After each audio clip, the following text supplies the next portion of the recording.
ଆଉ ନାହାନ୍ତି ଓଡ଼ିଶାର ସୁନାମଧନ୍ୟ କଣ୍ଠଶିଳ୍ପୀ ହ୍ୟୁମାନ ସାଗର। ମାତ୍ର 34 ବର୍ଷ ବୟସରେ ଭୁବନେଶ୍ୱର ଏମ୍ସଠାରେ ତାଙ୍କର ପରଲୋକ ଘଟିଛି। ଏନେଇ ସୂଚନା ଦେଇଛନ୍ତି ଏମ୍ସର କର୍ତ୍ତୃପକ୍ଷ।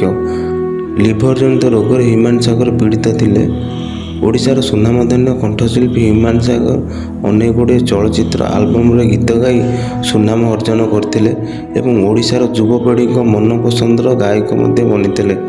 ଏକ ଘରୋଇ ଚ୍ୟାନେଲରେ ଓଡ଼ିଶାର ସିଙ୍ଗର ଭାବେ ୱିନର ହୋଇଥିବା ହ୍ୟୁମାନ ସାଗର ସେବେଠୁ ତାଙ୍କ ଜର୍ଣ୍ଣି ଆରମ୍ଭ କରିଥିଲେ ଏବଂ ଓଡ଼ିଶାର ଘରେ ଘରେ ପରିଚିତ ଲାଭ କରିଥିଲେ। ଏନେଇ ଦୁଃଖଦ ଖବର ଦେଖିବାକୁ ମିଳିଛି ଓଲିଉଡ୍ ଜଗତରେ ଶୋକର ଛାୟା। ବ୍ୟୁରୋ ରିପୋର୍ଟ, ଅଙ୍କୁଶ ନ୍ୟୁଜ୍।